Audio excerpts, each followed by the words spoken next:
मित्रांनो, स्वामींचे असे चमत्कारिक आणि प्रभावी मंत्र ऐकण्यासाठी आपल्या चॅनलला सबस्क्राईब करा आणि बाजूला असलेली घंटी दाबा आणि आपल्या व्हिडिओला एक लाईक करून कमेंटमध्ये श्री स्वामी समर्थ असं नक्कीच टाईप करा।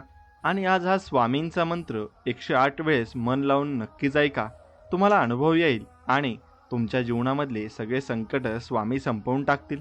भक्तांनो, आजपासून तुमचं जीवन एका नवीन अध्यायाकडे वाटचाल करतंय, कारण तुम्ही ऐकणार आहात एक असं दिव्य साधन जे केवळ श्रवणासाठी नाही तर अनुभूतीसाठी आहे। हा आवाज म्हणजे एका अदृश्य शक्तीचं आव्हान आहे, जी तुमच्या जीवनात स्थैर्य, विश्वास आणि समाधान घेऊन येते। या मंत्राच्या प्रत्येक लहरीमध्ये हा एक असीम ऊर्जा जी तुमचं मन आणि आत्मा जागृत करते। जेव्हा तुम्ही डोळे बंद करून या मंत्रात स्वतःला सामावून घेता, तेव्हा आता हे एक वेगळी शांतता उतरवते आणि जिचं वर्णन शब्दात करणं अशक्य आहे। या ध्वनीतून तुमचं मन सत्वशील होतं, विचार शुद्ध होतात आणि भावनांना एक स्पष्ट दिशा मिळते।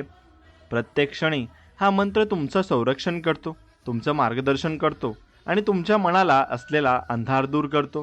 ही साधना म्हणजे स्वतःशी एक खोल संवाद आहे, जिथे तुम्ही तुमच्या आतल्या शक्तीशी पुन्हा नातं जोडता। जीवनात येणाऱ्या अडथळ्यांवर मात करण्यासाठी या शक्तीचा आधार आवश्यक असतो आणि तोच आधार या मंत्राच्या माध्यमातून तुम्हाला मिळतो।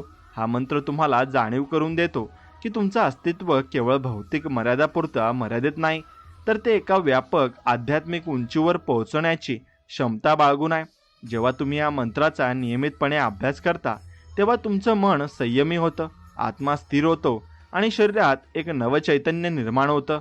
या चैतन्यामुळे तुमच्या आसपासचं वातावरणही बदलतं, घरात शांतता, नात्यांमध्ये गोडवा आणि जीवनात समृद्धतेची चाहूल लागते।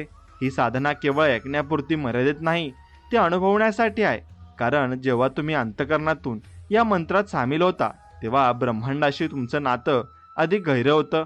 तुमच्या मनात असलेली अस्वस्थता, चिंता आणि असुरक्षितता या मंत्राच्या कंपनामुळे विरघळतात आणि त्या जागी निर्माण होतो आत्मविश्वास, स्थैर्य आणि एक गूढ शांती।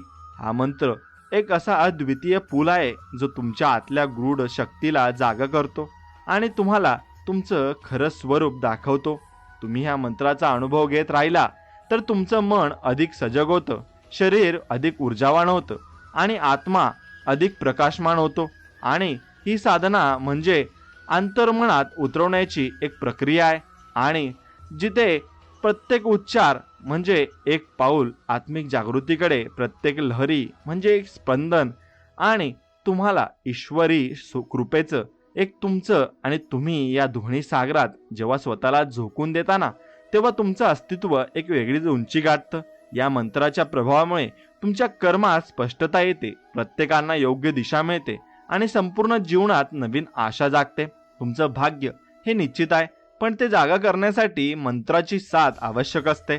या मंत्र तुमच्या आतल्या सुप्त शक्त्यांना बाहेर आणतो आणि अपयशाचं दुःख दूर करतं, यशाच्या दिशेने चालायला प्रेरणा देतो। आणि रोज सकाळी या मंत्राचं श्रवण केल्यास तुमचा दिवस प्रेरणादायी आणि उत्साही होतो। रात्री झोपण्यापूर्वी ऐकल्यास मन शांतीने भरतं आणि विचारांमध्ये सुसंगती निर्माण होते। हा मंत्र केवळ उच्चार नाही, तर तो एक आध्यात्मिक अनुभूती जी तुम्हाला दररोज नव्यानं जीवन ही जगत असते आणि जिवंत करत असते। म्हणून प्रत्येक क्षण हा मंत्र तुमचं स्मरण करत राहतो की तुम्ही दिव्य आहात, शक्तिशाली आहात आणि समर्थ आहात। तुम्ही ज्या संकटात असाल त्यातून बाहेर येण्यासाठी या मंत्राची ऊर्जा तुमच्या सोबत असते आणि तुम्ही जिथे थांबलात तिथून पुढे जायचं बळ या साधनेत आहे। जेव्हा तुम्ही सातत्य आणि श्रद्धेने या मंत्राचं श्रवण करता, तेव्हा तुमच्या जीवनात असे दरवाजे उघडतात जे पूर्वी कधीच दिसले नव्हते। हा मंत्र तुमच्या जीवनाच्या प्रत्येक पैलूचा स्पर्श करतो, मनाच्या खोल कंपन्यांमधून अडकलेली ऊर्जा ही मुक्त करतो आणि नव्या विचारांना जन्म देतो। ही साधना म्हणजे जीवनातील गोंधळावर मात करण्याचं शस्त्र आहे। ती केवळ शांतीच देत नाही, तर यशाची वाटही दाखवते। तुम्ही दररोज हा एक मंत्र ऐकत राहा, त्याच्या अर्थाच्या पलीकडे जा आणि अनुभव घ्या की कशा प्रकारे तुमचं जीवन बदलतंय। हे बदल तुम्हाला दिसतील, जाणवतील आणि प्रत्येक तुमच्या या कृतीत प्रतिबिंबित होतील, कारण हा मंत्र म्हणजेच कृपेचा एक जिवंत स्रोत आहे। स्वामी समर्थ महाराजांच्या मार्गदर्शनाखाली हा मंत्र तुम्हाला आयुष्यातल्या प्रत्येक संघर्षात सामर्थ्य देईल। श्रद्धा आणि सबुरीनं या साधनेत राहा, कारण ही साधना म्हणजेच आत्म उन्नतीची खरी वाट आहे।